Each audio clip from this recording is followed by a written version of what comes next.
by providing them with jobs, um, jobs in the areas of like assistant jobs, like virtual assistance jobs, and so he's been doing that, helping a lot of people earn extra income through virtual assistants, and yeah, just a Yeah, great guy we have overall. about, thanks, Roman. Yeah, we just to Good. flesh out that a little bit, we have about 20 people in the Philippines working for different clients that I found for them, and one person in Colombia who translates from English to Spanish for us.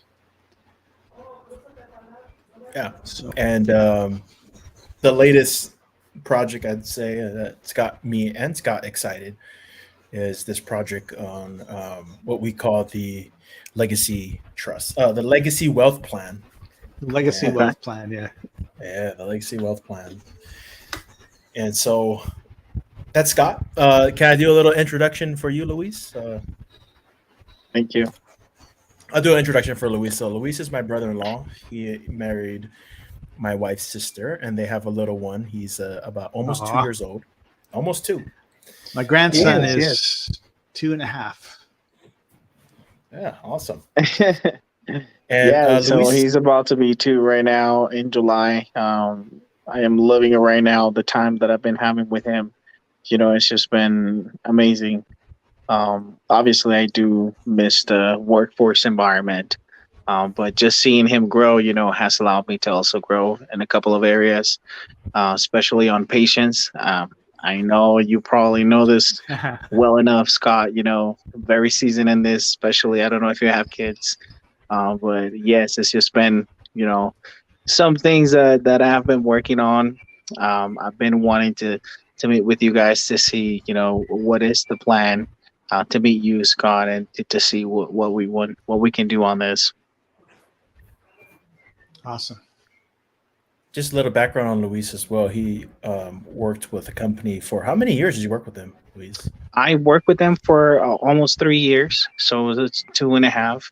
I was already going on 3 years with them. I did a little bit mortgage origination, not licensed with them, but I started some loans. I moved over to the closer side of it, and then I ended up doing the post closing end part of it, which is for when the loans get purchased, and moved over to then, the lenders at that point.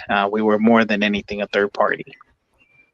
Can you Yeah, can you? so I didn't quite understand what you said. So could you give me like an example of the process that Yeah, of course. the customer would So go through? Or right. So let's say you happen to go to a company which maybe has a loan officer that you know about, maybe is someone from your community. So this company is not a bank, first of all. It's not a lending company. It's not an institution where you can go withdraw and deposit money from.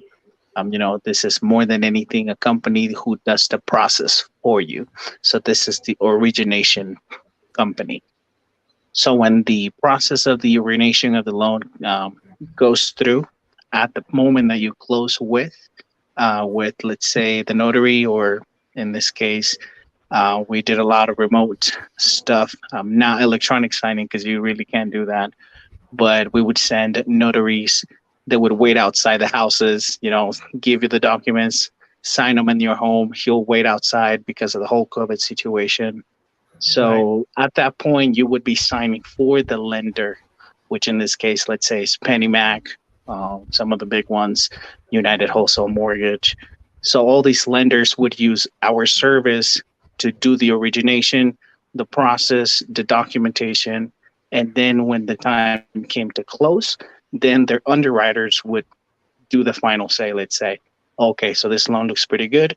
We can go ahead and purchase it then. Okay. Yeah. So what was your role in this? It was more than anything. I started with them as a client experience specialist. What that entitled was more than anything just to talk to clients, get documentation ready, start the origination of the process, get the application completed, do the credit check, background check, anything that has to do with then the application part. And then if they were then approved or pre-approved, which more than our leads were pre-approved, now everything is just through, electronically. So it kind of like the computer kind of like pre-approves you, and that's how the lead goes in now. But those that we had to do the application for, so it was the process of from when you started the application all the way until you sign with the loan officer. I mean, with the notary. So were these all mortgages? Yes, there were refinances and purchases. Housing purchases? Yes, just Not for home loans. cars. Yeah, just for home loans. Okay. No cars. No. Hey, I did hey, a little Scott, bit of foreclosure in the hold on real past. quick. I gotta take a call real quick. It's about a potential customer. Sure. But you Okay. two continue to talk. I'll just be on the phone. Okay. Cool. So, what sort of sales experience did you get from this? I believe more than anything, it's just the interaction with the client. I guess for when you buy a home, I'm sure you've already gone through this. It's just what could be the most annoying thing that you would call from the process of getting a house purchased. Let's say, let me hear this from your point. What would be a point that you can say, hey, this is something that I would find annoying, and if it would be better, it would make the process a lot smoother. I would say going to the bank 10 times to sign paper. There we go. So it's just the ability to be available, and just the process of being available at the time that it's needed, whenever you're having the documents being requested from you. So it is just the communication, I guess, more than anything. The insisting of getting the documents. It wasn't like selling you or providing you a membership or talking to you into a membership. It was more than anything providing you with your numbers, seeing what you had, what we could offer, how the process could be done smoother, and if you wanted to proceed with it or not. Right. Oh, cool. So, what has Roman told you about what we're working on? He has let me know that I believe is for a trust company. So this will have to be more than anything with incomes that are more than just 2 digits. Yeah. This would be now in the 3 digits mark. The thousands. So Right. it would be just in the purchasing of the trust for them. Right. Yeah. So it really is aimed at high net worth individuals who are paying too much capital gains. One of the markets that I want to go after, and where we've identified, is people that put $1,000 into cryptocurrency 10 years ago when it's now worth $10 million. So they have this massive capital gains. Government's going to take 30-40% of it, and that's like a lot of money. So how can I keep it? Right. So we have a solution for that. Okay. That said, people that have small businesses and LLCs, we have a business trust, and that has better asset protection than an LLC. And typically, if someone has like a little restaurant and a customer slips and falls and sues them, the idea of the LLC is that only the restaurant has to pay, not the owner of the restaurant or the owner of the LLC. But in our experience, half the time, if the restaurant doesn't have enough money, they go after the owner as well. They pierce that veil and they take their house. So, our business trust gives far better asset protection. There is an aspect, I guess, of legacy in terms. One of the things with the trust is it never dies. So your son is the beneficiary of the trust. You hit 100, you pass away. He's whatever age he is, he has kids and probably grandkids, they become the beneficiary of the trust. So you don't have to go to probate. If Okay. the president of the United States, who's talked about it 4 times already, wants an inheritance tax, doesn't matter, because there's no inheritance from the trust. It just Okay. goes from generation to generation. So the trust we have is a dynasty. We call it a dynasty trust, or the wealth legacy, in that if you look at people like the Kennedys, right? Joseph Kennedy, JFK's dad, he started up his trust in the 1910s, 20s, 30s, sometime around there. And his granddaughter or great granddaughter is Maria Shriver, who was wife of the governor, well, Arnold Schwarzenegger, the governor of California at one point. She's worth $100 million.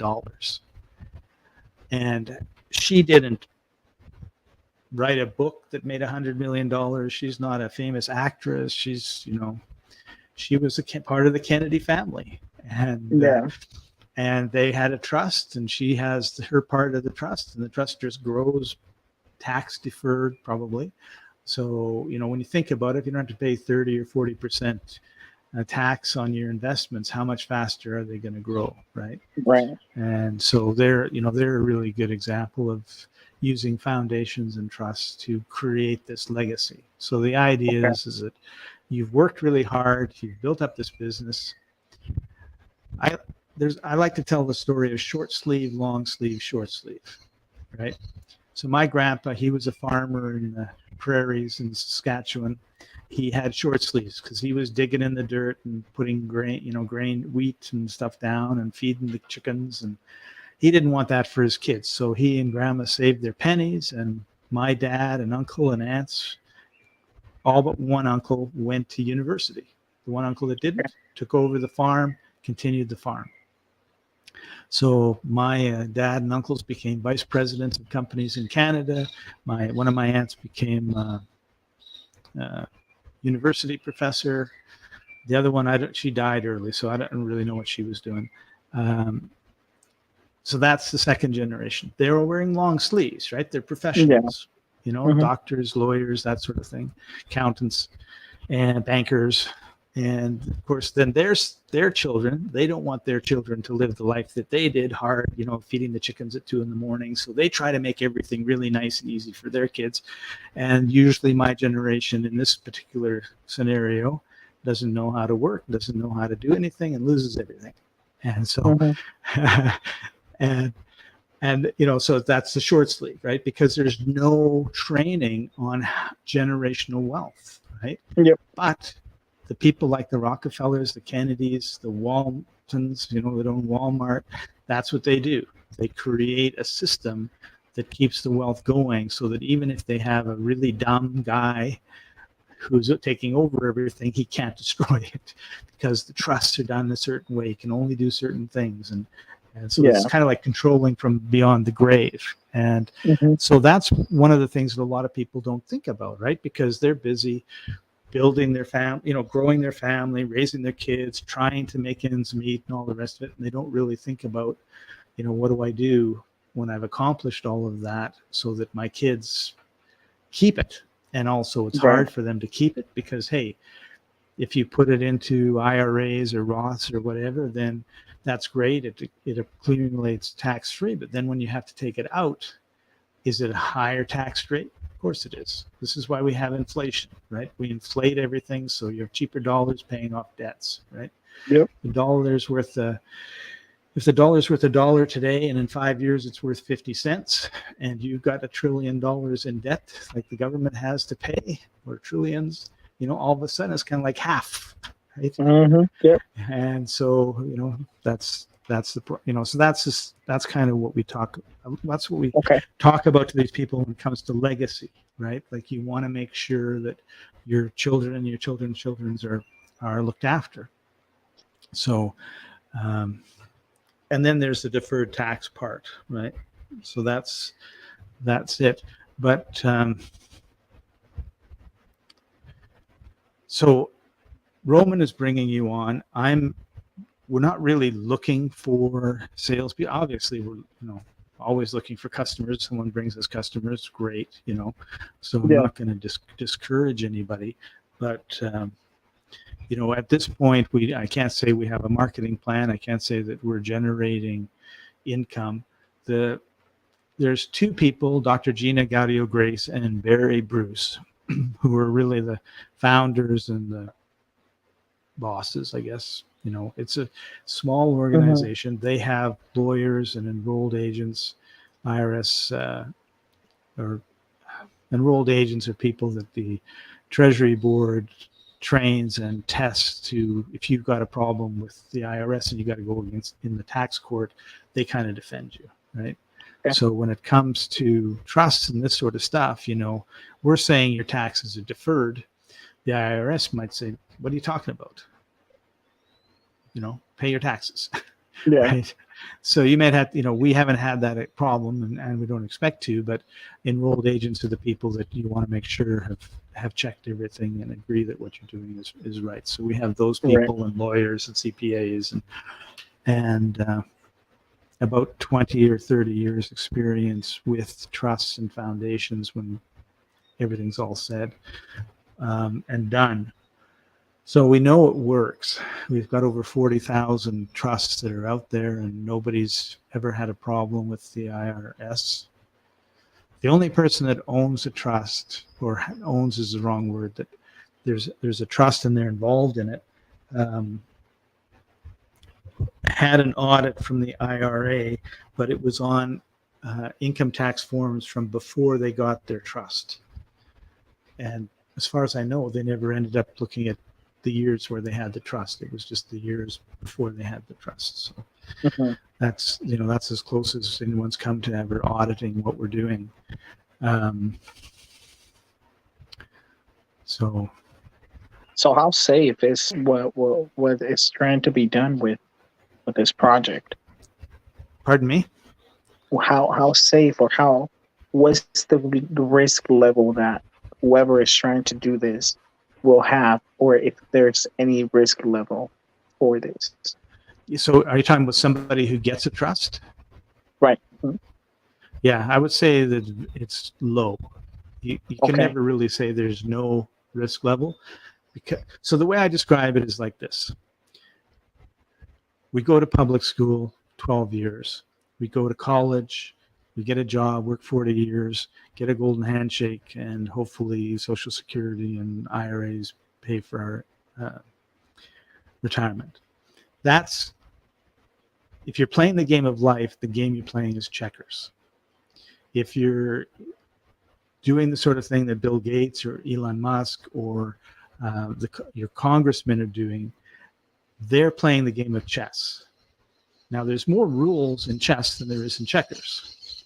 And you have to understand the rook goes, horizontal and vertically. And if you're in a chess tournament and you try to move the rook diagonally, they're going to kick you out, right? Yep. So you need to know the rules. You need to do everything properly. Now, if you do everything properly and you have your own business, because if you work for the local grocery store and you get W-2 income, there's nothing anybody can do, because that's by definition playing checkers, right? Right. But if you have your own business and you're making some good money and the government's not taking 30% of your income away or more when you look into state taxes and city taxes and stuff, how much faster can you grow your income? And how much harder and how much harder is it to control you? And there's a reason why people are crossing by the tens of thousands from Mexico into the States, because someone in the States think we need cheap labor, right? So we want lots of cheap labor. We don't necessarily want lots of rich people, because, hey, I'm already rich and I don't want to have to, compete with you for the pool next door, right? And I think it's really sad, but it just seems to be that's the way. If you look at the world that way, right? You have these chess players and you have these checker players, and the chess players don't want you to know that they're even playing chess. So, and that's because they don't want to share. They want to. Greedy. Let's just call them greedy, and so you can't go to university and learn this stuff. Right. Right. And just to put the nail on the head of this whole greed thing, if you knew the rules of the game and you didn't want anyone to know, but it couldn't be hidden. I mean, it couldn't be put into a vault so that nobody could see it. It had to be out in the open. Right. Would it not be a really good idea to hide it in the 2,600 pages of the Income Tax Act and the 94,000 pages of rules and regulations? Right. Right. So that's what they did. So it's right there. There is the act. You want to know what I do as Mr. Bill Gates to not pay taxes? Just follow the same rules I do. And you have the stack of paper, right? And there are little sections that say specifically, if you have a trust and you do this and that, you can defer your taxes indefinitely. Okay. Yeah. So, but it doesn't, I mean, I'm not quoting, it has it all in its legalese and everything else, but you read it, it's just like, oh my God, And to give you an example, if you do everything right in the trust in terms of setting it up and everything else, and you get a bunch of money in the trust that's income, the trustee can make a declaration. And he can declare this income, doesn't matter where it came from or how it came there, as long as it's legally, legal income. It's not, you're not stealing stuff or drugs or whatever. He can make a declaration that this is a blah, blah, blah, blah, blah dividend. I forget the whole terminology. And because it's a blah, blah, blah dividend, according to the tax code, it's deferred. So imagine that. The trustee, the person in charge of the trust, what are you going to do? Are you going to say, no, I don't want to declare this because I want to pay tax to the government? Of course they're going to say, they're going to make that, right? But you have to know where the declaration is and how to make the declaration and all that stuff. And that's, so everything that we do, one of the things that you'll find is people will say, I talked to my lawyer, he doesn't know anything about any of this stuff. Yeah, he's a checkers lawyer, right? And who's so then you have like Bill Gates, obviously. So here's a story about Bill Gates, just to kind of show you I'm not, this really happens, right? So in 2000, he got his lawyers to create a foundation, the Bill and Melinda Gates Foundation, and the Bill and Melinda Gates Foundation Trust. The trust holds all the money, donates it to the foundation gives it out to whatever they give it out to, and hopefully do good work. That's 2000. In 2003, so 3 years later, and he's the chairman and president of Microsoft, so he should have an idea of the financial situation in Microsoft all throughout this period.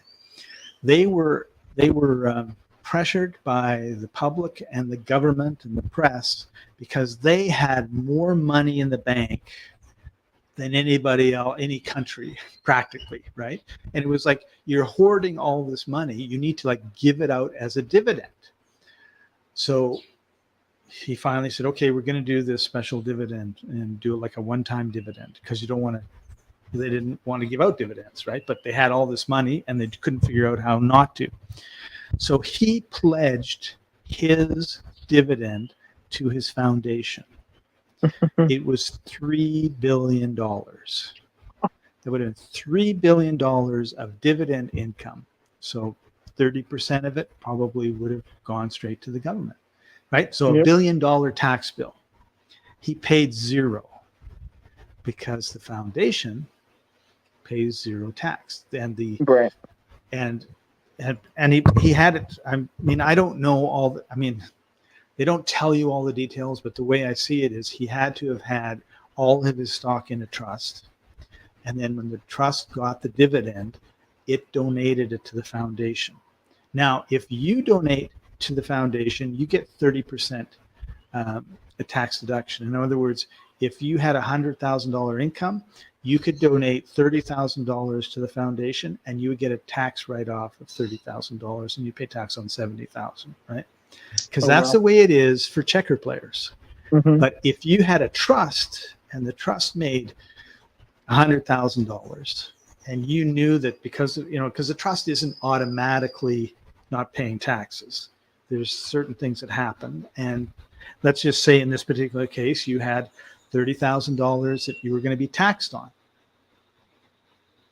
Then you could donate 30,000, or Right. let's just keep this simple. You donate 30,000 to your foundation.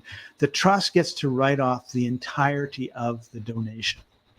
But Right. do they still file the taxes though? Yeah, I still file the tax returns and everything. And the people that look at the tax returns for the foundations and the trusts do not talk to that division, does not talk to the division that goes out and collects taxes or tries to find cheats, right? Mm-hmm. So you have two parts to the IRS. You have the part that says Roman's got to be cheating. Doesn't matter.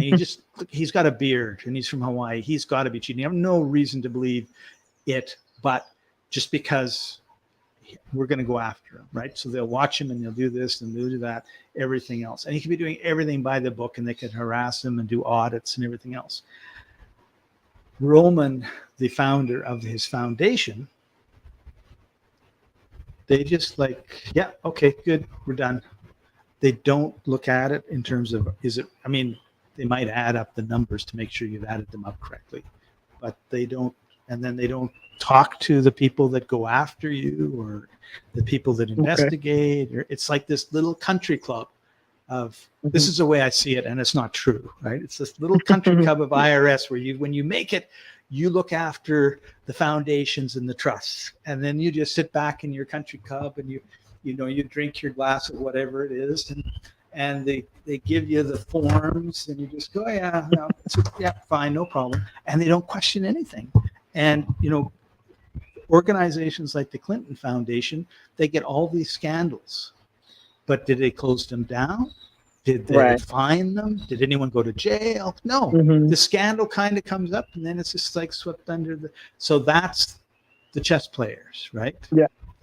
They're the guys that they get caught speeding, and they show their business card to the cop, and the cop goes, "Oh, keep going, no problem," right? And I'm totally exaggerating. I don't know if that's true or not, but that's kind of the way it is, right? So there's these two groups. One knows what's going on. One thinks they know what's going on, but they don't.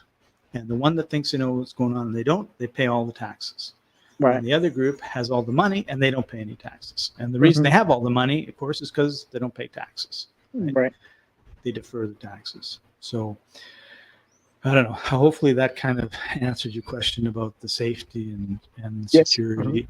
We have about 40,000 of these types of trusts that are like I don't know how many types of trusts there are, but because there's revocable and irrevocable, grantor, non-grantor, spendthrift, non-spendthrift, complex, simple. It just goes on and on and on. But so we have a specific type of trust written in a specific way to do the things that we want to do, and nobody really. Well, to give you an example, one of the people I've been talking with through Roman, he's got a $500,000 capital gains tax bill. He's got to pay $500,000 in tax. And he has it in a trust. The house is in a trust. But it's a totally wrong type of trust, right? So we can help him with this and everything else, because that's not a problem. But it's just an example of, if your lawyer really knew what we knew, you wouldn't be paying $500,000 in taxes, right? He'll save you a lot more. Yeah. Yeah. So most lawyers have no clue. Most accountants have no clue because they play the game of checkers, right? These are the rules according to checkers. This is what we do. And then when you start telling them, well, what if instead of this, because they know about trusts, living wills and all the rest of it, what if we tell them about this, non-grantor trust thing? No, that stuff doesn't work. And, and so and that is one of the problems that we run into when we're with wealthier people is they have advisors, right? So, just imagine you're 60, 65 years old, you've got a family business, $10 million a year in sales or whatever, and you've got this advisor for 30 years, and he advised your dad. And then I come up to him and say, listen, if you just changed this, and got this type of trust, you wouldn't be paying any of these taxes. He turns to his advisor and said, well, why the hell didn't you tell me that? So obviously these trusted advisors you have to sort of start with them, because they're going to poo-poo the whole idea and tell them it's not safe and it's not this and don't do it and all the rest of it, because they're now fighting for their job because we've just told them, something that they didn't know. And Right. And over 20 years, that probably cost that guy many millions of dollars in taxes that they had to pay that they didn't need to. Okay. So I'm just telling you that because that's one of the roadblocks that we run into. We've identified cryptocurrency millionaires. I mentioned that. Roman made a really good observation. These are young people that think they're invisible and they think the government's stupid. And the government's not stupid. The government's very, very smart. But if I was very, very smart and I wanted to hammer you, it's a lot easier if you think I'm really stupid. So I would hire a bunch of really stupid people, and those are the people you'd see. And then I'd be behind the scenes with the NSA and whoever else is listening in on your phone, waiting for just the right opportunity to, do the crunch on you. So the IRS is hiring 70,000 new agents over the next couple of 3, 4, 5 years. And that changes depending on which announcement you read. It was like 10,000 this year or whatever. And the majority of them are to check on crypto, right? So, and it's easy. Like you say you make $20,000 a year, you've got a Lamborghini. So tell me how you did that. Mm-hmm. Right? Now, if you are making very little money and you have everything in a trust, and the trust has lots of money, and the trust buys a Lamborghini, and you're a beneficiary of the trust, you have the right to drive that, right? So when they ask you, hey, I'm not making, you're a young guy, how come you're in this Lamborghini? The trust lets me, I'm a beneficiary of a trust. And it's like, it's not your trust, right? That's the hard thing we have to get over. You don't own the trust. You don't have any, you're a beneficiary of the trust. Right. And as a beneficiary of the trust bought the Lamborghini, and I get to use it because I'm a beneficiary of the trust. Oh, right. Okay, great. Enjoy, have a nice ride, sir. Mm-hmm. So the one issue that we always talk to people about is controlling everything, not owning anything. So Roman owns his house. I slip and fall. I go in front of the judge. The judge says, Roman, you owe Scott $1 million. Your house is $900,000. So I come up to Roman and say, thanks for the house. And he's hooped. Now, you happen to be in the same situation, but your house is in the right trust. So we go through it, the whole process, and the judge says, yeah, 900,000, Scott. I come up to you and say, okay, give me the money. You go, I got no money. So, well, there's your house you live in. Yeah. Give me your house. It's not my house. What? No, it's not mine. Can't have it. Right. So now I'm stuck. Now, we always tell everybody this isn't about screwing everybody. Right. But on the other hand, we all know that the amounts that they give out are outrageous. Right.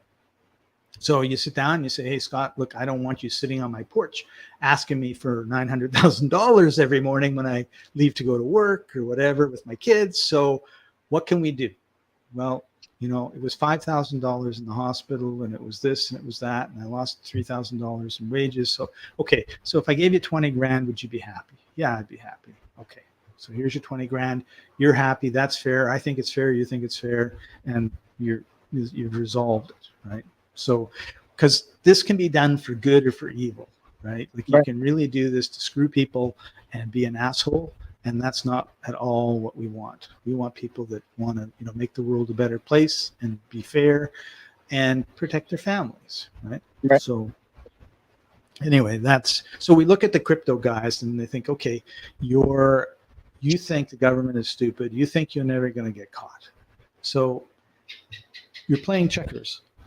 Mm-hmm. Like, whether you people went offshore to Panama and they published the Panama Papers, 10,000 names of people that had offshore bank accounts. So you think in something that's transparent like Bitcoin that you can hide it, right? But why would you hide it? Like, why not? Because we take Bitcoin as payment. Why not set everything up so that if you want to go fuck you government, you can go fuck you government and be as loud as you want, and they're not going to be able to do anything because you set it up right. Right? You know, you've got your trust, you got everything in the trust, everything is right. And so you don't have to worry that your buddy's going to get drunk at a bar somewhere and tell some stranger that, yeah, my buddy just made $100 million in Bitcoin. Oh, cool. I'd love to meet him. And this is an IRS agent I just met, buddy. Right? Let's talk about, you know, what you've got. And so there's kind of like, we need to figure out how to get around this I'm invincible and they can never find me to, hey, you made a lot of money. Let's show you how you can protect the money for generations. Right. So I guess, so are you back, Roman? Yeah, I'm back. So good, great news. So I spoke with he married my cousin. He's a real estate investor. So he buys homes and he sells them and he fixes them up and sells them. Yep. I was talking to him and he said that, I said, hey, how do you, so Luis, this is how I've been piquing people's interest is I've been calling successful people and asking them, it's like, hey, you know, is like, how do you legally minimize taxes? And I hear what they have to say and what strategy they're using. And then I say, hey, you know, I have a friend, Scott, he reached out to me on Facebook and he asked me how, you know, I'm legally minimizing my taxes. And he told me a strategy where he incorporates using different styles of trust and leveraging trust to help you legally minimize taxes. And then they're like, oh, I heard about that, but I want to know more. And so that's when I'm like, hey, is it okay if I connect you guys on Facebook Messenger and maybe you guys can set up a meeting? He's like, yeah, I'd love that. And so that's how I've been piquing people's interest and then connecting them with Scott, and then Scott does the work. And then I do, then they call me and then they're like, hey, is this Scott guy for real? I'm like, yeah, man, he's the real deal.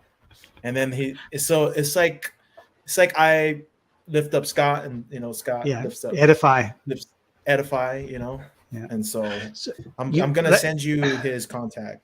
Okay. So let me jump in. There's a story because what Roman said is absolutely correct. People have heard whispers, right? It's not, it's never in Time magazine on the cover story. It's never in the Financial Post. Nobody talks about it, but you keep hearing whispers because they know Bill Gates had to do something. Elon Musk had to do something, right? And so I love this story about orchids. This guy loved orchids and he tried to grow them and they all died. They always died. But he kept, you know, going to orchid classes and going to, you know, art naps or wherever you get your plants and working at it, trying to get the right formula and all the rest of it for years. And over the years, he kept hearing about this guy who made the most beautiful orchids. They were gorgeous. They were beautiful, but he could never find out who that guy was or where he was. And then finally, he's talking to someone, a gardener somewhere, and says, yeah, that guy, I think he's in the Mauritius, in the South Indian Ocean. And then he looks a little bit more. And then finally he finds he's on this little island in the Mauritius and calls the guy up and he says, listen, I understand that you really know how to grow orchids. And I'm a big fan of orchids. I'd love to come visit you and see how you do it.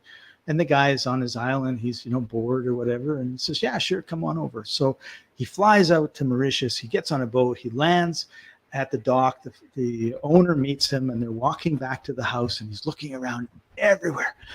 All different colors of orchids, little ones, big ones. They're beautiful. They're all over the place. And he can't wait to learn the secret. And he turns to the owner and he says, man, he says, these orchids are just gorgeous.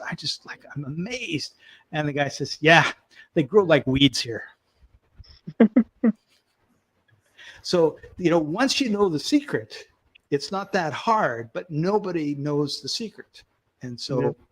and that's the way it is with trusts. I've been looking at trusts for 40 years. And every time someone said, yeah, I've got a trust and it does this, and I'd look a little bit deeper and I'd ask a few questions, and I go, I don't think so, right? They don't have it. They haven't got it figured out. And Gina, I've known for 20 years, and she's the one that's behind the trust that we're going to be selling. And she was been working at it, and I've been watching her. And for, about 5 years ago, she was selling a trust to, there's a real estate trainer, and he would have like 100 people in the room, and he'd sell them his real estate training. And one part of it was a land trust, and use the land trust in your real estate investing. But that didn't give you that got you asset protection, but it didn't really give you tax deferral or anything like that. And then one of the people that she was working with had a trust that would look after that tax deferral part. And so she was selling it to his people. And then she didn't really like it. She could see that there were problems, and then she started writing her own, and that's the one that we're moving. So the people that had the old trust are now moving to the new trust. It's giving them a lot more protection and security and confidence. And the last about 3 years, maybe not 2 years, she's been selling her own version of the trust. So it's like anything else. You go through different people trying to find the person that can bring you the written, in this case, the trust that they want. And took her a few tries before she finally just decided to do it on her own. Because these other people kept coming up and saying, oh yeah, no, we got a trust that does this, this, and this. And then you'd get in and yeah, it looks good and everything else. But then there would be problems, like they were a flake. I'm going to write the trust. Yeah. Okay. Well, how long? 2 days. Okay. And then like 6 months later, you still didn't have the trust. So lots of things that were happening beforehand. And I was watching, really waiting for it to be, it's my reputation's on the line, right? I'm not going to tell Roman about something, and then he tells, his friends, and then his friends try to get it, and then they get upset and mad at Roman, and then Roman gets mad at me. Not going to do that, right? So Right. Now we're in that position where we don't have to worry. In terms of support, we have 2 1-hour calls at noon on Wednesday and Friday that are questions and answers and training. So if something new comes up, there's a new law or whatever, a new twist, then she'll train people on it, but then she'll also ask questions. So it's kind of like, my aunt passed away and she left me X amount of dollars in a house. What should I do? And then walk you through the whole process, right? And then we do a foundation training. We're in the midst of a 12-week foundation training that's an hour on Tuesdays. And then every second week we do a business trust training, because the business trust doesn't get as many questions as the regular trust. So we've got in place training, places that people can go to get support. We're building a community. There's a lot, I don't know, 80 or 90 people that go to these Zoom meetings and listen in and ask questions and that sort of stuff, so that they can make the most of their trust. So it's not a matter of just, here's your piece of paper, good luck, right? Because Right. How do you open a bank account? Does the Bank of America open it easily, or do they give you a hard time, or do they not open it at all and tell you to go away, right? And there's all those sort of little questions that you get. So we have a trust advisor for when someone buys, that they can work through everything with them. And then we have these Q&As where they can go and be part of the community and ask any questions that they've got. And so, yeah. Okay. And Scott, I also got one more. I'm gonna send you another guy's phone number. He says you could text him or call him, and he's open to hearing about. He's the roof. He's not the roofer. He's the tree. He owns a tree trimming business. Oh, cool. A great thing about that guy, Scott, is his name is Joshua. Make sure you call him Joshua. He doesn't like being called Josh. Okay. It's very important in sales, to Yep. know these little Yep. itty bitty things. He's a So tree trimmer.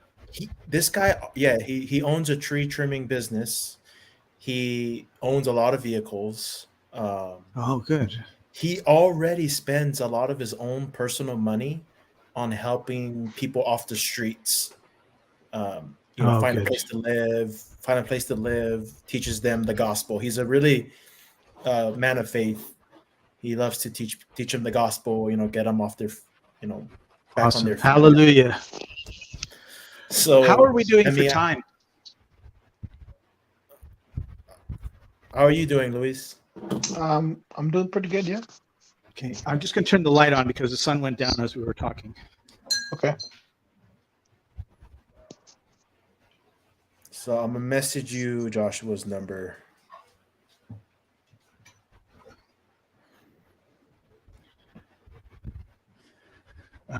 So I'm. Yeah, Luis, that's what I've noticed with a lot of these very successful people is that a lot of them, like how Scott was saying, they heard of it, but they really don't know someone who knows how to put it all together Right.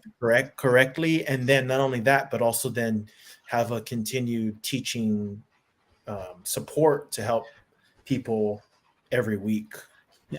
So, I mean, just think about it. If you had $1 million and you thought, this is great, I have $1 million, my kids are going to be phenomenal, they're going to be looked after. You go and you buy a trust, and then, 2 years later, the IRS knocks on your door and they've got a piece of paper and they want your $2 million and they want your house and they're going to fine you for this. And you've got a choice of going to jail for 3 months or 3 years, right? And so if you do it wrong, the consequences are massive. Right? We're talking it's one thing that, yeah, you screwed me out of my business, but it's a totally other thing when you screw my kids, right? Right. So, so we're not here to do any of that. We're here to make sure everybody is protected. Everybody is doing things right. So, I don't know. We're just sort of jumping around. So I got a question, Scott. Let me just finish this one thing, okay? Because this is really important. Let's say that you get a trust, and 5 years from now, the IRS knocks on your door and says, Roman, this trust is bullshit. And you go, oh, yeah, so you owe us, penalties, back taxes, interest, all this stuff, right? And you're probably going to go to jail. So one of the things that we tell everybody to do, and they don't have to do it, is, I mentioned enrolled agents. An enrolled agent is somebody who defends you in the tax court. They're trained by the Department of the Treasury. They have to take tests. And if they write a letter, an opinion letter, then that is taken into consideration. So Roman reaches into his drawer, he pulls out this opinion letter from an enrolled agent, shows it to them that he had shown this enrolled agent his trust and his plan and everything else. And the enrolled agent said, yeah, that's good. It works. They're going to look at it and go, well, the enrolled agent was wrong. But because they gave you an opinion letter, there's no penalties. You're not going to jail and no interest. But you still have to pay the taxes, right? Because we're here to collect taxes. So then he pulls out another piece of paper, and it's from the lawyer. And the lawyer has E&O, omissions and error insurance for $1 million in taxes. So as long as Roman's tax bill is, let's just say it's $500,000, then the lawyer's insurance is going to pay for it, right? Because who knows if Roman's got the money, they don't got the money or anything. Okay. So what is your risk? Your risk is we're wrong. But if we're wrong, what is your risk? Well, you're not going to be paying penalties. You're not going to go to jail. You're not going to be paying interest. You're not going to be paying any of that stuff. And there's insurance by the lawyer that's going to protect you from paying whatever the taxes are. So Right. it really gets about as safe can be from that perspective, right? Now, So how much does that cost, Scott? How much does it cost to get an enrolled agent? That's $5,000 to $10,000. To get that letter? Is that one-time payment? Yeah. So we only charge once for the trust. We don't sell. I don't think we sell the trust. I think we license it to you for a one-time thing. It includes all the training for the first year. a CPA to do your taxes for the first year. And then it's like $1,500 a year after that for the training, and another $1,200 or $1,500 a year after that for the taxes. Now I think, unless your tax guy has been doing it for 20 years or something, you should let our people do it, because they know the right forms, they know all this stuff. And if your tax accountant knew it, he'd be doing it. He didn't.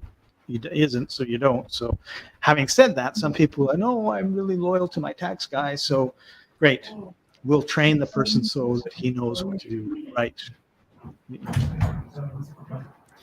Dave.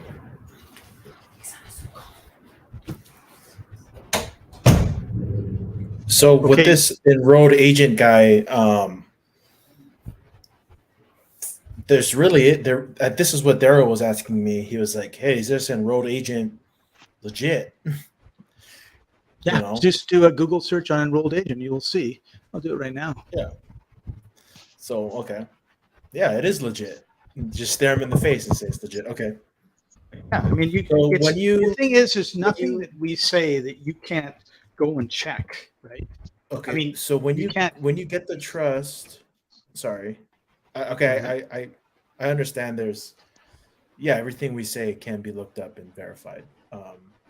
When you get the trust, you get one year of a CPA, you get weekly training, and what else?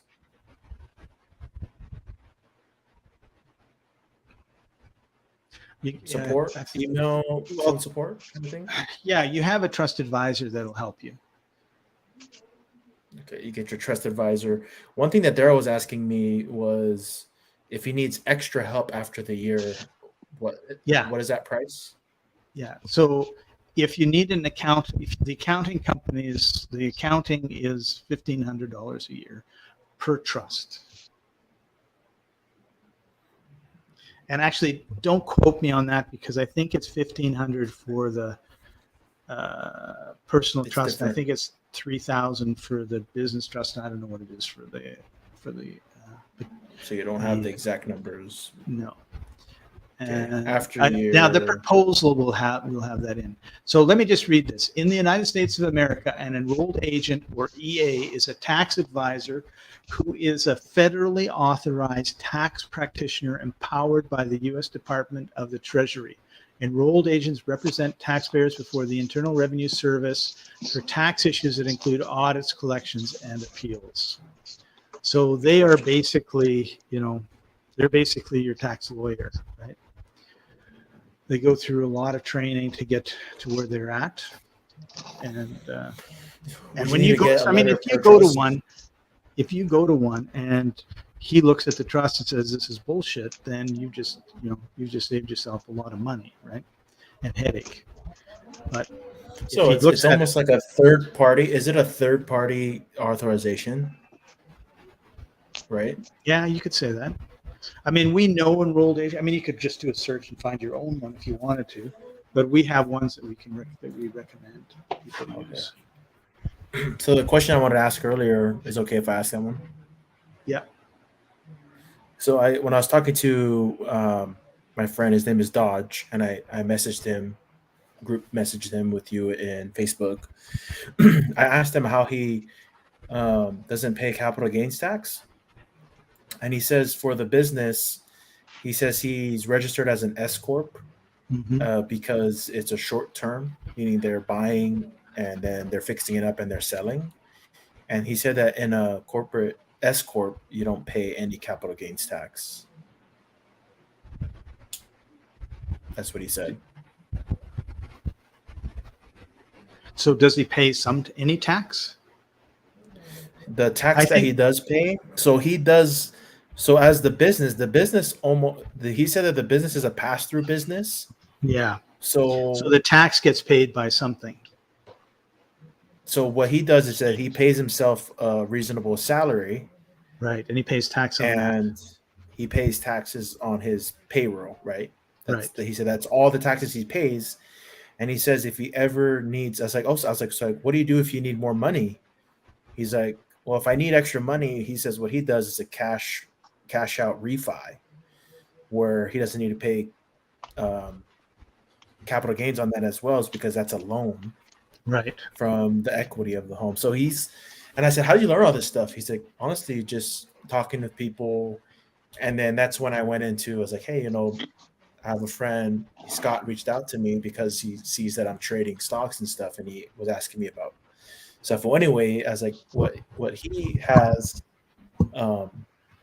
told me is that he says that I can avoid capital gains tax in my trading if I trade out of a personal trust. Defer. Oh, okay. I can legally defer taxes. Yeah. Is that right? I Yeah. can legally defer if I trade out of my personal, if I trade out of a personal trust. And then there's other ways that were other things that he talks about. If you're a tree trimmer and that's your business and it's an LLC, then we can help defer taxes. If you're an S corp, the thing with the S corp is you get W-2 income, which is like you worked at a grocery store, right? So you can't do anything about those taxes. So if he was to say, listen, I pay myself a pittance and pay a pittance in taxes and I'm happy, then that's fine. But if he wanted to change all of that, he would have to get rid of his S corp, open up a business trust, and then he would defer all those taxes. Right? I think no, but here's the thing. Here's the thing, though. I mean, he's got kids, and he's got a family, and he's got lots of family. And the thing is, though, if he needed extra money to help out with his kids and stuff, I think the catch would be, he would take the loan from his cash out refi on equity and homes and stuff like that. So when you have a trust, if the trust owns your home, it pays for all of the maintenance of the house, the utilities. If you want to add on an addition, if you want to pay someone to do your gardening, it pays for all of that. So would that kind of like be like, how like everyone's looking for write-offs and stuff like that? Like, you can't write off your mortgage. I mean, you get write off the interest, but you can't write off the furniture, everything for your home. But if it's in a trust, you're paying for everything normally in after-tax dollars, right?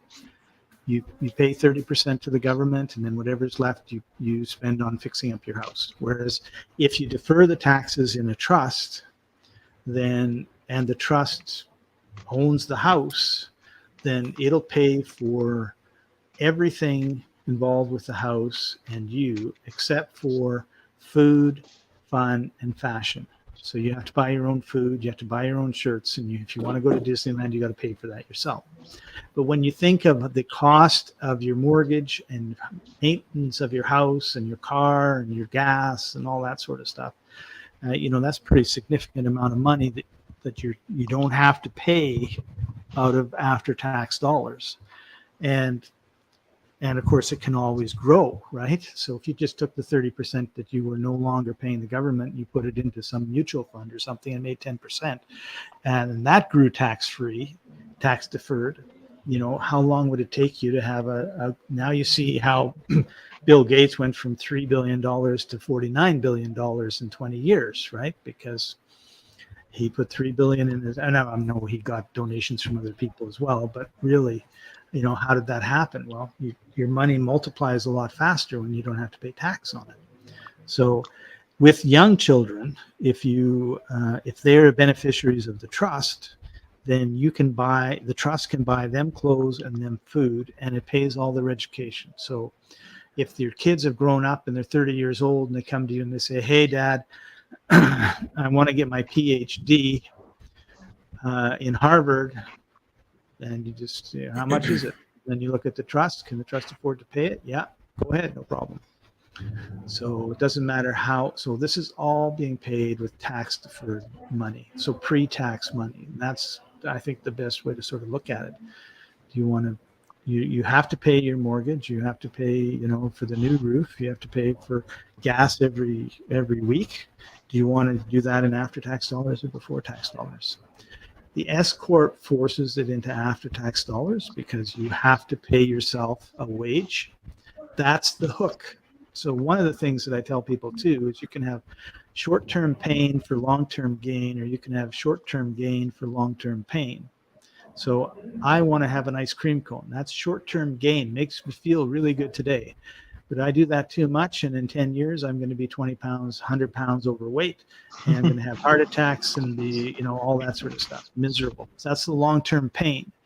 But if I say I want to have an ice cream cone, but I know that's not good for me, I'm going to have an apple instead, and not be very happy about it, because I got a bad attitude, but that's short-term pain.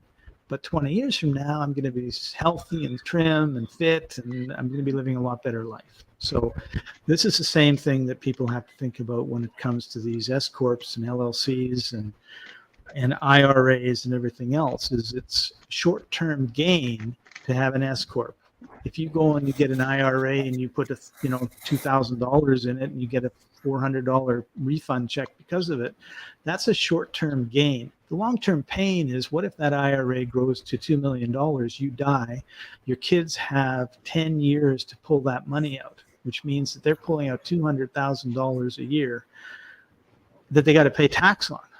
And what if they've got a good job that's paying them $200,000? Now all of a sudden they're in the $400,000 tax bracket, and they're paying tax through the yin yang. But nobody talks about this stuff, right?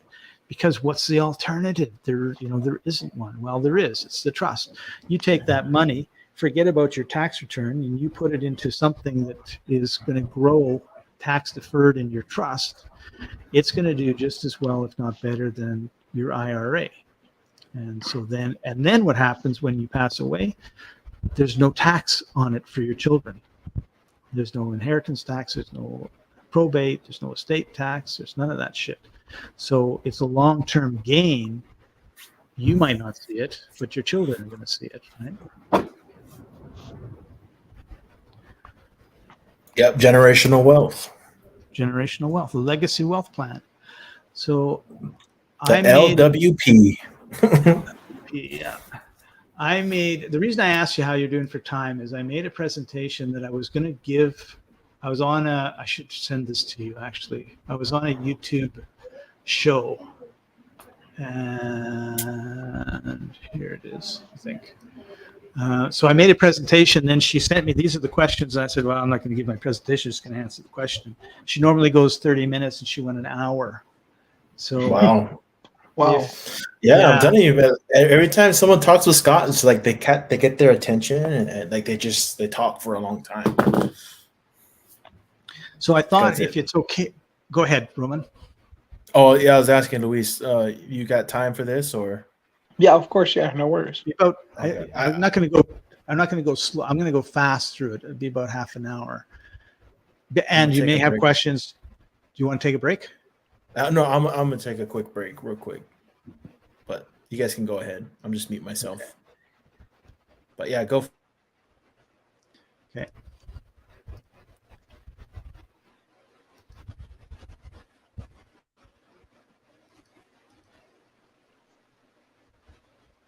Okay. Now my computer's slow for some reason right now. I guess too much video. All right. So this is the Private Family Foundation. I just did this on the foundation because we actually think that hooking people into this through the foundation might be a better way than trying to convince them everything about trusts.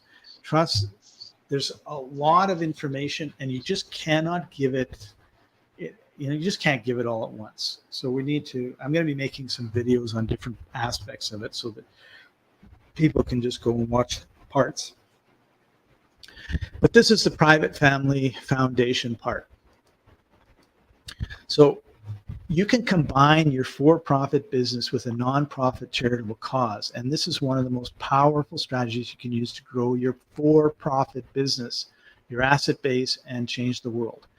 That's what billionaires do. So one of the things I tell everybody is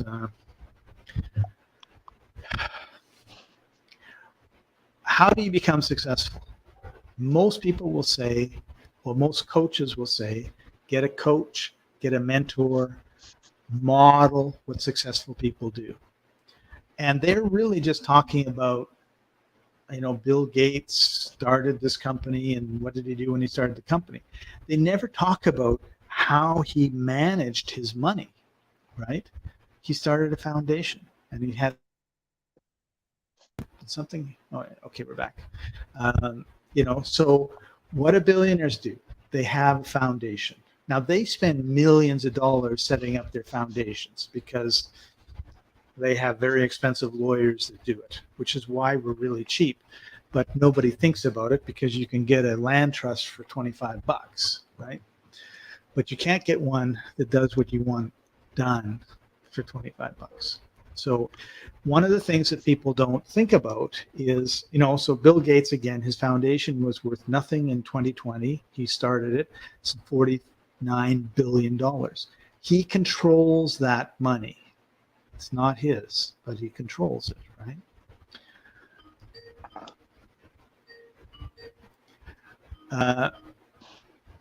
Hang on.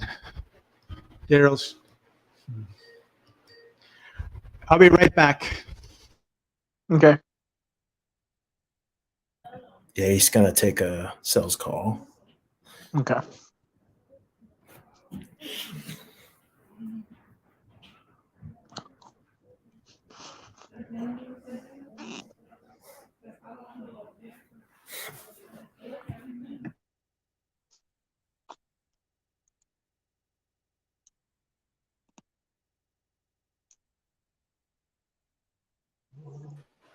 He hung up. I don't know if my computer was just not working. I think streaming this, like I'm recording this so you can review it again, right? And that's probably it's been an hour, so it might be a little heavy duty for my computer. But anyway, here we are. Thank you. Bill, Bill and Melinda, they started this foundation. They got $50 billion in assets, right? Well, Musk, he's got a foundation. He's got $6 billion in assets. When I was growing up, John Templeton was the guy. He was the Kiyosaki, rich dad, poor dad guy before Kiyosaki, right? And the Templeton Foundation has 3.8. And because, we can't just talk about guys, Oprah's got 2.6 billion in her foundation. And Congress, most members of Congress, they're there to serve the public good, and there are over 1,000 nonprofit foundations linked to 451 members of Congress, right? And and then you've got the Clinton Foundation, and Obama's got a foundation. I mean, they all have foundations, right? But nobody talks about it in terms of, using it to build their business or build their wealth, right?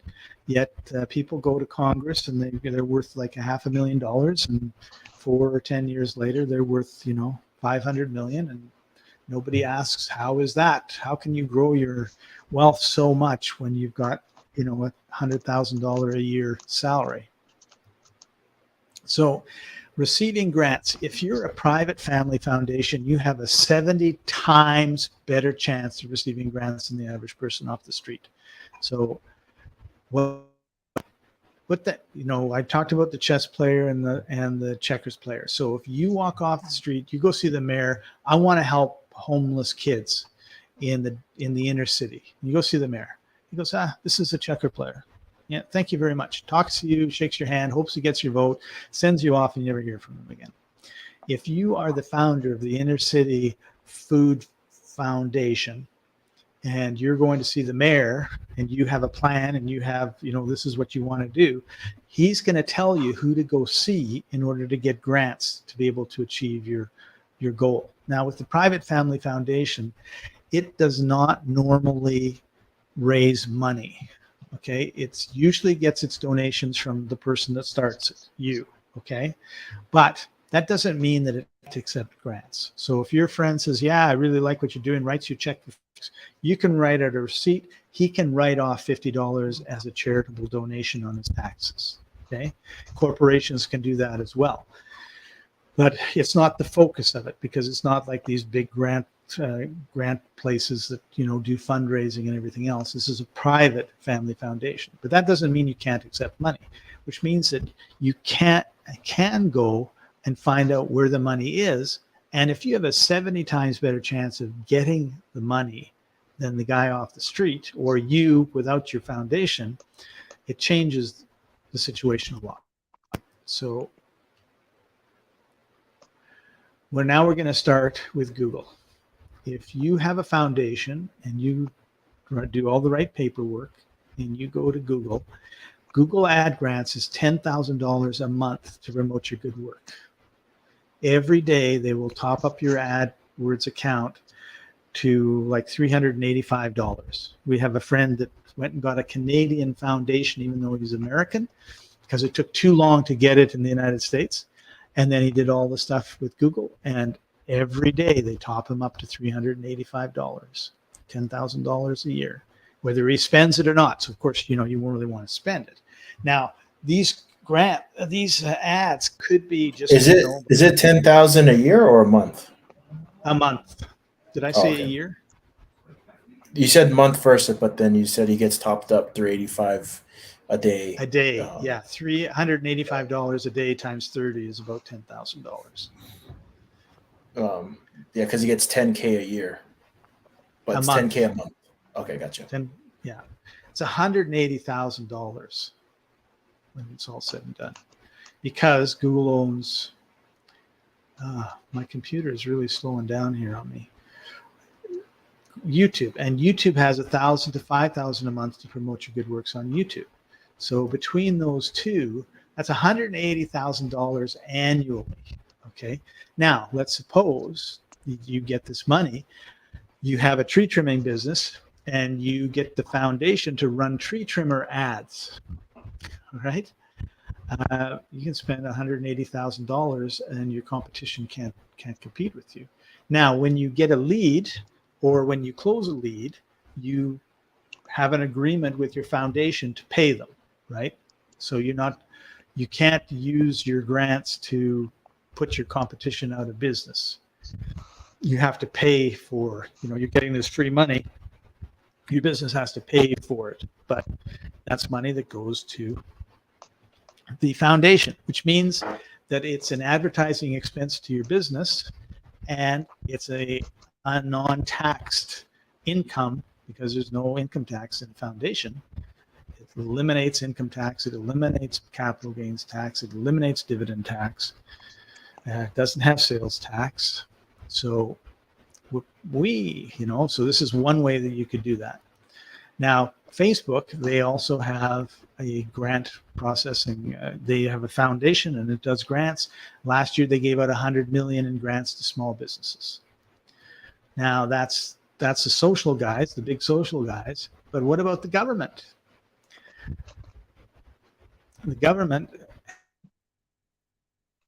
annually, I believe 500 billion is a half a trillion, on grants and aid to state and local governments. And the state and local governments, they have to put it out to somebody. So Small Business Administration provides limited small business grants to states and eligible community organizations, of which a private family foundation would be one. And because I gave this presentation to someone in North Carolina, I have North Carolina examples.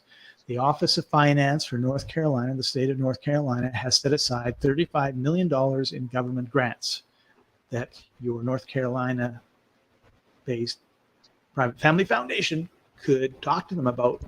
What is the money for? What is it to do? Oh, it's to, help in the inner city. Great. Well, I have a project where I'm feeding kids in the inner city. Oh, cool. Let's talk some more and see what we can do. The city of Charlotte, North Carolina, has a grant that $30 million was granted to 2,500 businesses last year. Okay, so you can see you've got the federal grant system, the state, the city, down it goes, right? And you have a 70 times better chance of receiving grants than the average person off the street. I mean, when you see who gets these grants, it's crazy, right? Because why doesn't somebody that's got a really good idea go in? Well, they don't know that they should have a foundation.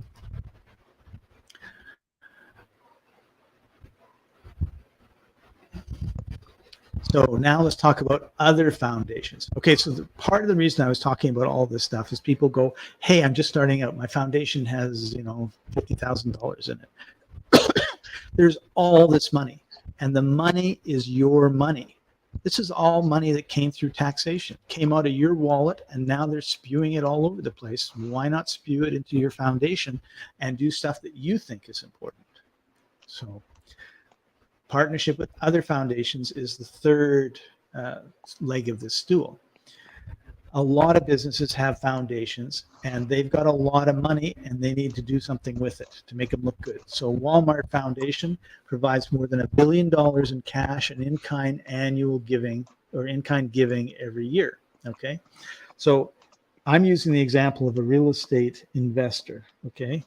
So he's got a foundation and he's working on affordable housing, and he goes to the Walmart Foundation, and their health and services is one of their values of the foundation, and they provide shelters for low-income individuals and families in the local service area.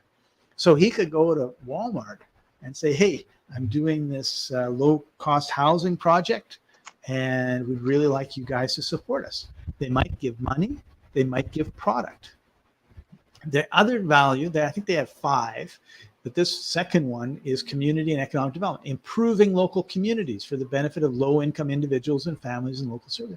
Oh man, that's my business, is flipping houses, taking a dump, turning it into a nice place, and making it so that low-income people can, starter homes, they can go in. So this is perfect for, combining with Walmart. I mean, Walmart, they, people, some like them, some don't. Doesn't matter. They're giving us money and we're able to make a change in the world.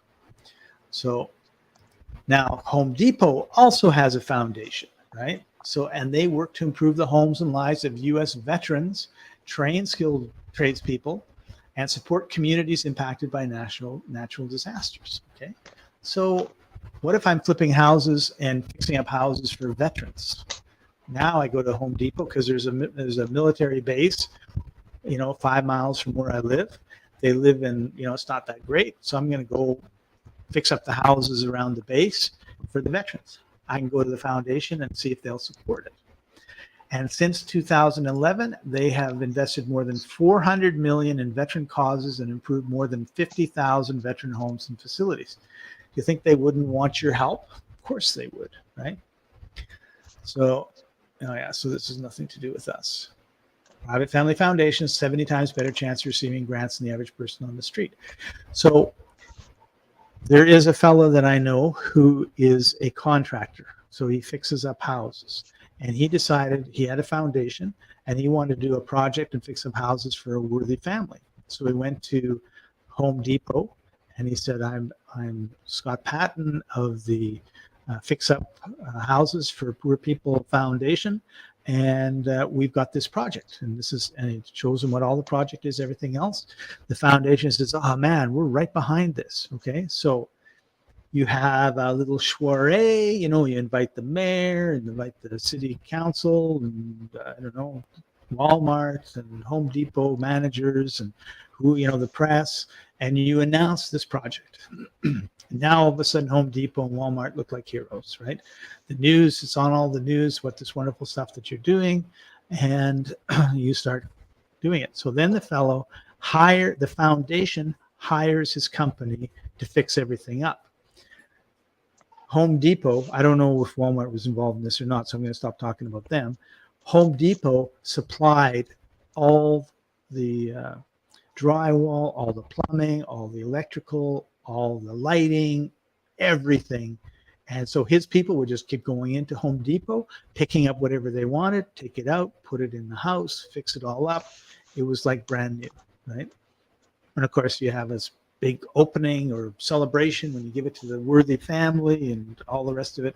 So his business grew because he got these projects that he wouldn't have gotten otherwise. I mean, no one else was going to fix his house up for this family. And he got money into his foundation and he got tremendous publicity. So of course, when he goes back to Walmart and Home Depot, they're going to be just falling over themselves to do it. And maybe there are other foundations that you identify in the local area that want to do that. Or there are other people that say, hey, I've got this project that we really need your help with to fix up these houses, right?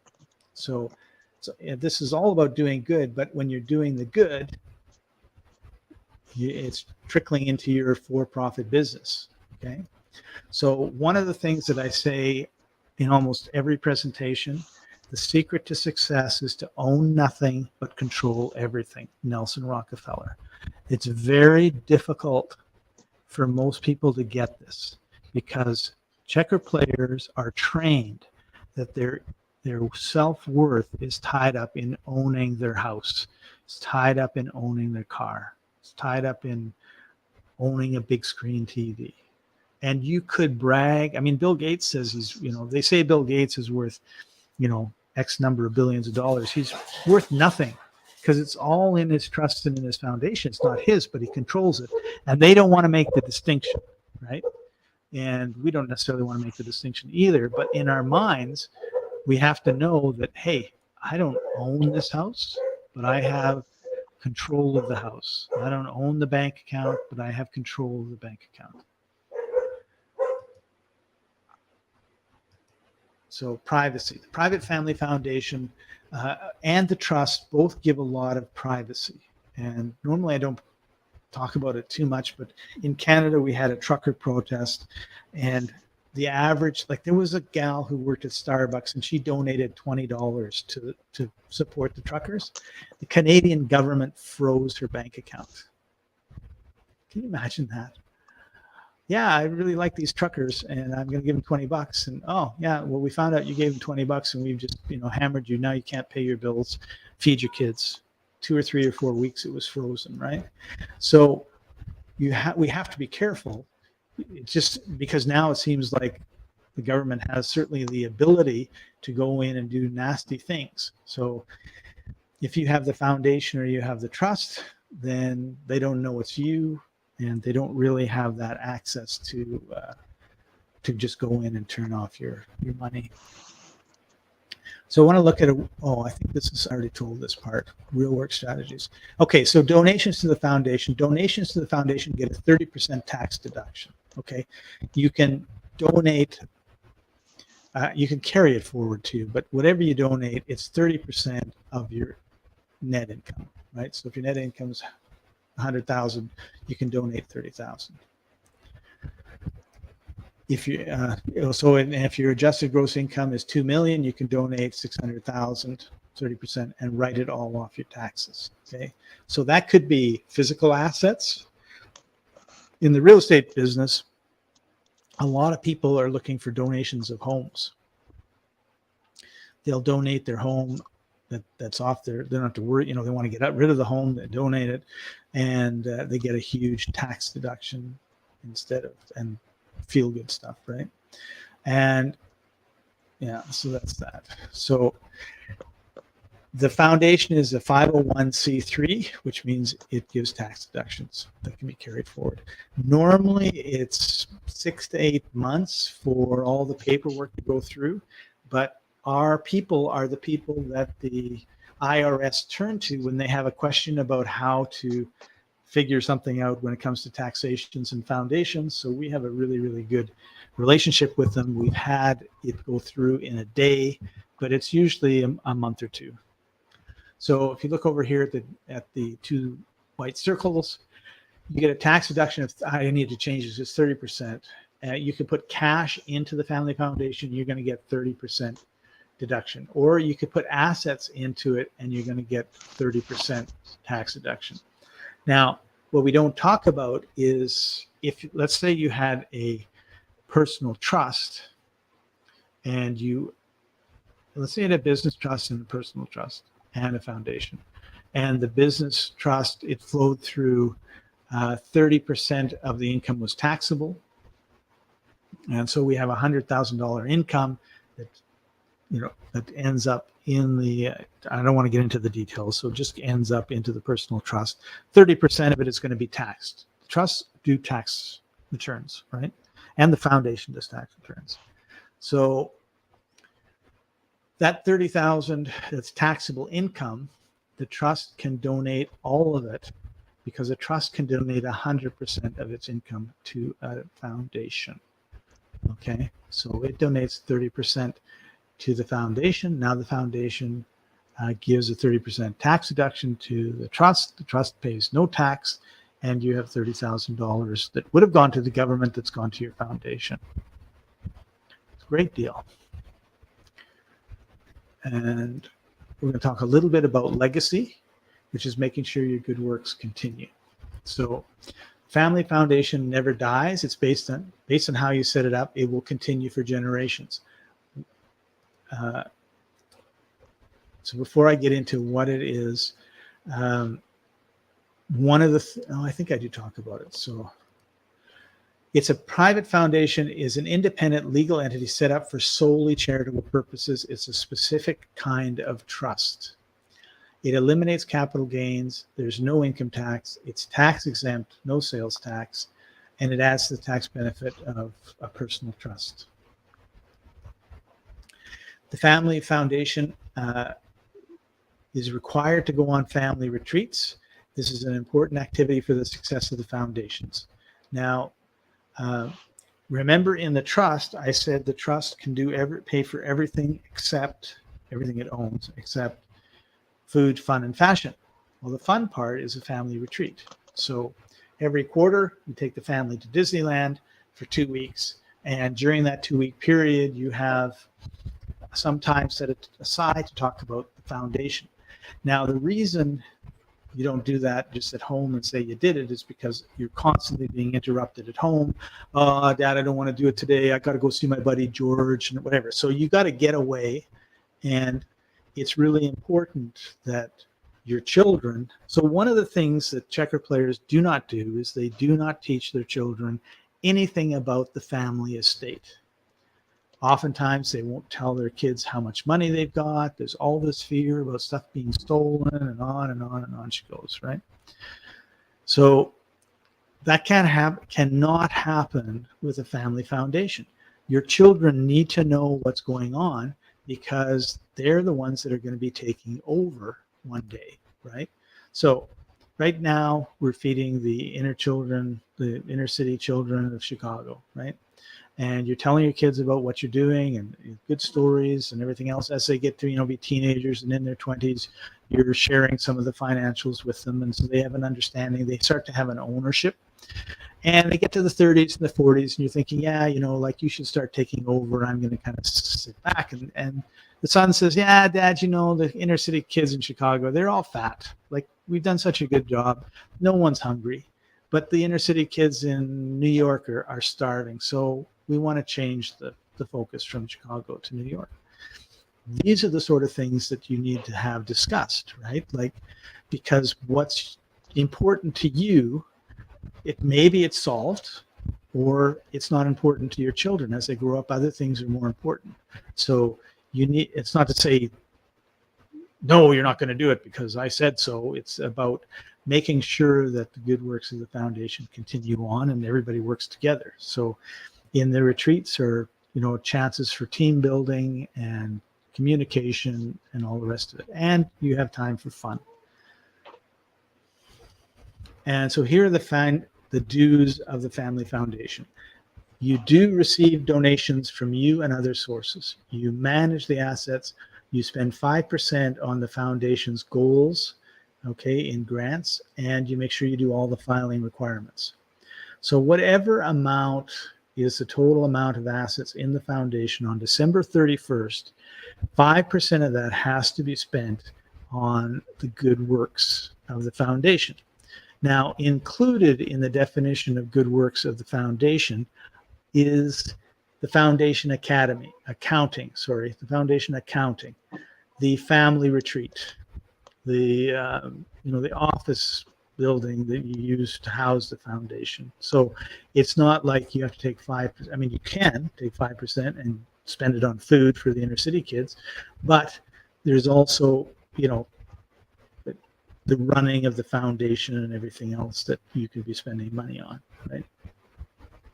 If you wanted to make a trip to Chicago to tour the inner city, that would all be paid for by the foundation. So if you find, let's say you love going to Alaska. Well, I said Alaska because Roman lives in Hawaii and I didn't want to say another tropical island. But let's just say you love going to Alaska. Well, the foundation's mission could be to build homes for the homeless in Anchorage. And so Roman and his family go up to Anchorage 2 or 3 times a year to check on the work that's being done in Anchorage to build homes for poor people, right?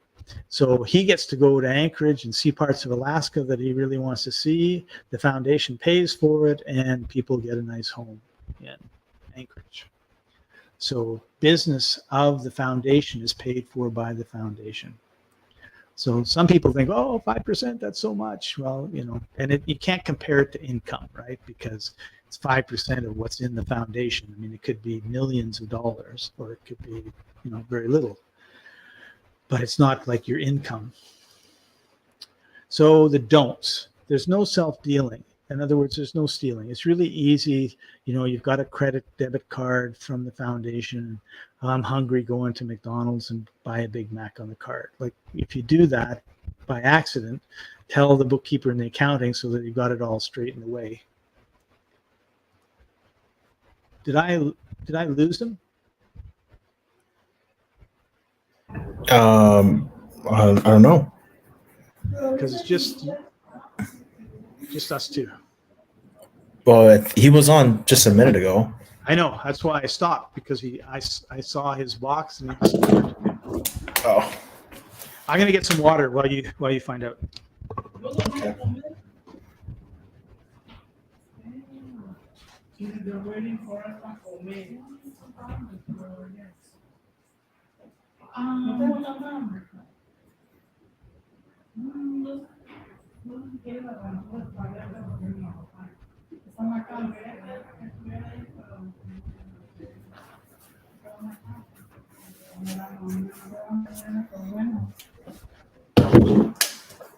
So, Scott, a lot of crypto millionaires are moving to Puerto Rico. Yeah. You see that? No, but I'm not surprised. Yeah, flat tax rate. Yeah. That's probably the stupidest thing you could do. I'll tell you why. That's what uneducated people do. Yeah. Do you see Jeff Bezos? Do you see Jeff Bezos moving to Puerto Rico? You just Sorry, go put ahead. up a red flag that said, hey, check me out. Right? I have identified myself as a crypto millionaire. Crazy. Yeah. Maybe his phone died. Yeah, possibly. Okay, well, I'm just going to finish this then, because he can skip through and watch it if he wants. So, no self-dealing, no stealing, no bad investments. So if you have a foundation, I come and say, I got a bridge in Brooklyn I want you to buy. You go, no. No politics. Doesn't matter if you like or love or dislike and don't love the president or the governor or the mayor. It's no politics and no active ownership, which means that active ownership is a tree trimming business, right? You go and you trim the trees in someone's house, they give you a check. That's active money. So that's why you would need, a business trust and a personal trust to flow the money through that to the foundation. Almost done. Setup is easy. You fill out the foundation documents, you sign the rules, you get an EIN number, you open a bank account, follow the rules. The IRS approves the foundation as a nonprofit. This, as I said before, this could take 8 to 9 months. Our team works closely, and we've seen it come in days. 2 to 3 months is normal, but you can start. You don't have to wait for the approval. You can start doing everything now.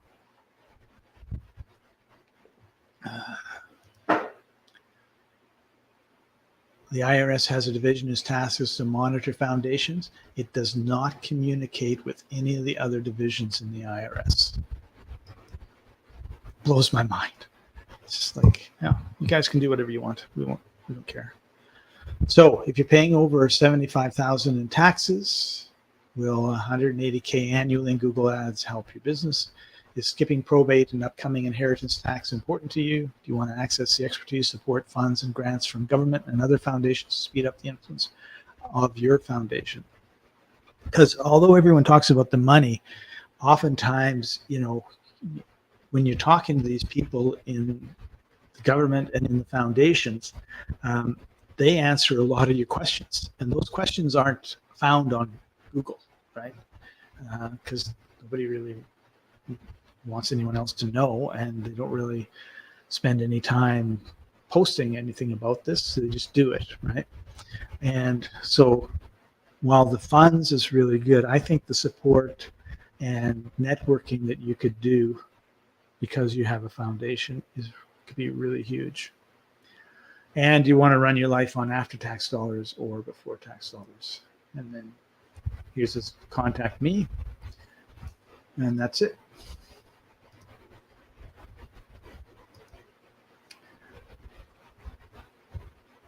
I'm going to end the broadcast there.